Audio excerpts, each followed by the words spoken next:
Hello guys, beta रेबिल का नया issue आने में काफी वक्त लग गया और कुछ वक्त मैंने भी ले लिया।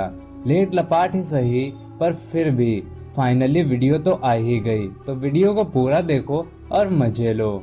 आज का हमारा ये एपिसोड 4th एपिसोड होने वाला है और अगर अभी तक आपने पिछले वीडियोस नहीं देखे हैं या फिर इस स्टोरी को भूल गए हो, जो कि ऑब्वियस सी बात है, जब इशू इतना लेट आएगा तो ऐसा ही होगा।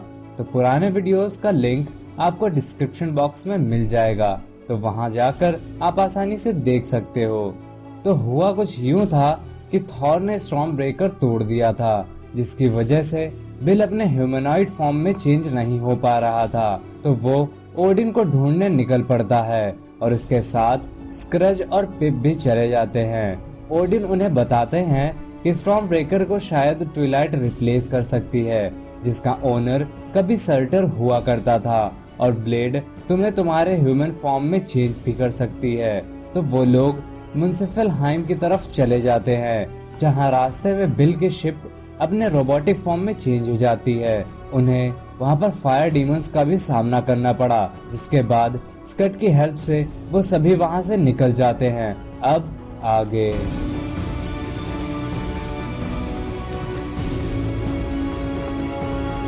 वीडियो की शुरुआत होती है बिल के एक सपने से, जिसमें वो किसी मिरर के सामने खड़ा होता है और अपने आप को देखता है, और देखते ही देखते वो अपने घोड़े वाले फॉर्म में चेंज हो जाता है, जिससे देखकर वो बहुत गुस्से में आ जाता है और चीखता है। बिल की चीख सुनते ही स्कट वहां आ जाती है। वो देखती है कि किसी चीज ने बिल को बांध कर रखा है, जिससे वो बिल को छुड़ाती है और बताती है कि उसने बिल की आवाज सुनी, इसलिए वो यहाँ आई।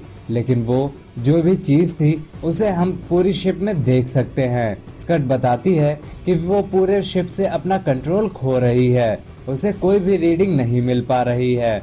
बिल कहता है, ठीक है, मैं अपने पुराने तरीके से देखूंगा कि क्या बात है। वो शिप के छत की ढक्कन को खोलता है और पाते हैं कि कोई क्रीचर जिसने उन्हें कवर कर रखा है, और वो उन्हें कहीं और बहुत तेजी से लिए जा रहा है। स्कट कहती है, कुछ भी हो, मुझे शिप के साथ कनेक्शन क्रिएट करके अपने आप को इस चीज से बचाना होगा। वो अपने अंदर से कोई केबल निकालती है जिसे वो शिप के साथ कनेक्शन क्रिएट कर पाए, और उस केबल को शिप में लगाकर पता चलता है कि ये चीज शिप के हर एक हिस्से में है। ये शायद किसी इन्फेक्शन की तरह लग रहा था। तभी उन्हें किसी के चिल्लाने की आवाज आती है। बिल को लगता है कि शायद ये स्क्रज है। वो कहता है, मुझे जाना ही होगा, शायद स्क्रज मुसीबत में है। स्कट उसे रोकती है कि जाना सेफ नहीं होगा, लेकिन वो नहीं मानता है। वो कहता है, मेरे भाई, मैं आ रहा हूँ। तभी एक आवाज आती है, मैं आज तक किसी मॉर्टल से इतने अच्छे तरह से मैच नहीं हुआ। बिल देखता है तो पता चलता है कि ये उसकी एक पुरानी मेमोरी थी, जिसे कोई प्ले कर रहा था। बिल बताता है कि मैं थॉर से बहुत सालों पहले मिला था, ये क्या हो रहा है। स्कट कहती है, मुझे नहीं पता, मुझे चेक करना होगा।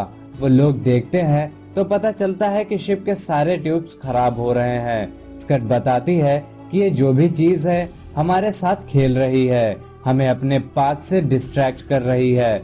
बिल पूछता है, लेकिन क्यों? स्कट जवाब देती है, पता नहीं, शायद ये हमें हमारे रास्ते से हटाकर कहीं और ले जाना चाहती हो। मुझे रिकॉर्ड रूम में जाना होगा।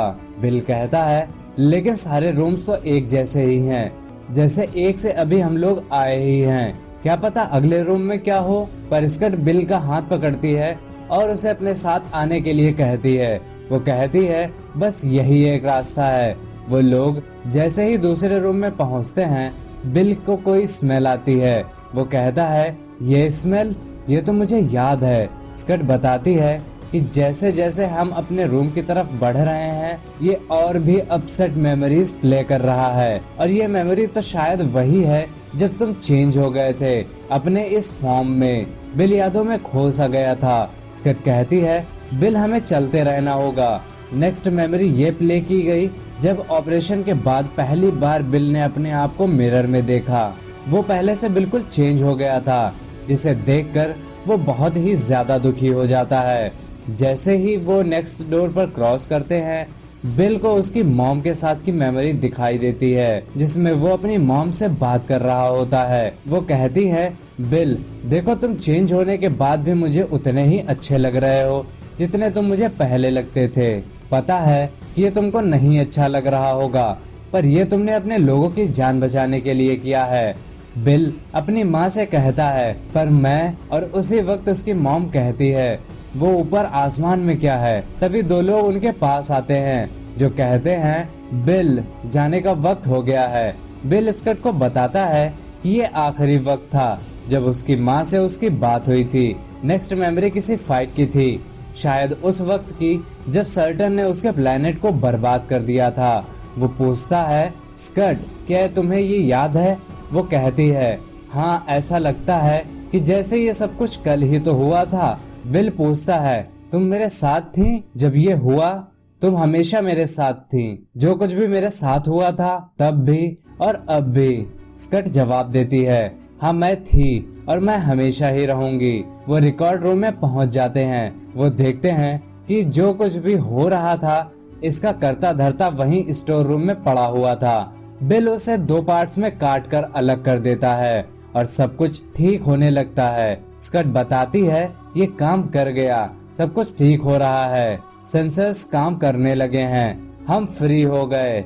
इधर स्क्रज और पिप भी होश में आ चुके थे, जिन्हें उस क्रीचर ने सम्मन किया हुआ था। वो देखते हैं तो हैरान रह जाते हैं कि आखिर ये सब क्या चीज है। लेकिन तभी स्कट बताते हैं कि शिप में मुश्किल से ही कुछ पावर बची हुई है, हमें लैंड करना होगा, और शिप गिरने लगती है। स्कट बिल से कहती है, मैं, कि तभी वो मुड़कर देखती है, तभी बिल एकदम हैरान खड़ा हुआ था। वो पूछती है क्या है, और वो शिप के गेट को खोल देती है। बिल शिप से निकलता है और देखता है कि उसके सामने वो थी जिसका उसे कब से इंतजार था। उसके सामने वो चमकती हुई ट्विलाइट ब्लेड थी। स्कट कहती है, I am sorry bill. Bill कहता है, क्यों सॉरी क्यों? वो बताती है कि मैं अपने आप को उस तरह से नहीं जानती थी जिस तरह मैं अब जानती हूँ। वो सारी मेमोरीज देखकर पता नहीं तुमको कैसा लगा। बिल कहता है, देखो ये तुम्हारी गलती नहीं है, ये किसी की भी गलती नहीं थी। स्कट कहती है, तुम्हारी मॉम सही थी, मैं तुम्हारे अंदर देख सकती हूँ, तुम ऐसे ही अच्छे हो, तुम्हें किसी हैमर या किसी ब्लेड की जरूरत नहीं है। लेकिन बिल कहता है, तुम सही हो सकती हो, लेकिन काश मैं भी इसमें बिलीव कर पाता। मैं बिलीव करना चाहता हूँ पर मैं नहीं कर पा रहा हूँ। और जैसे ही वो उस ब्लेड को उठाने के लिए उसे पकड़ता है, तभी उसे जोर का झटका लगता है जो उसे उस ब्लेड से दूर कर देता है। कोई आवाज आती है, तुम्हें क्या लगा था तुम ऐसे ही इसे उठा लोगे और अपने साथ ले जाओगे? इस स्वॉर्ड को एक वर्दी वॉरियर चाहिए। गाइस, ये सब कुछ कहने वाला सर्टर था। वहां पर उस ब्लेड का पुराना मालिक सर्टर आ चुका था। वो कहता है, मुझे एक पावरफुल वॉरियर की जरूरत थी जिसे मैं मारकर इस ब्लेड के लिए अपनी वर्दीनेस को फिर से कंटिन्यू कर सकूं और इसे वापस यूज कर सकूं। तो इस काम के लिए तुम एक परफेक्ट अपोनेंट हो। तो गाइस, इसी के साथ हमारा आज का ये वीडियो खत्म होता है। बीटा रेबिल अब सर्टर का सामना कैसे करेगा? वो जीत पाएगा या मर जाएगा? और क्या ब्लेड उसे सच में उसके ह्यूमन फॉर्म में चेंज कर पाएगी? और सबसे इम्पोर्टेंट, क्या वो ब्लेड उसको एक्सेप्ट भी करेगी? तो देखने के लिए बने रहिए कॉमिक बाजी के साथ। अपना और अपनों का ख्याल रखिए। मैं जल्द ही नेक्स्ट वीडियो के साथ वापस आऊंगा।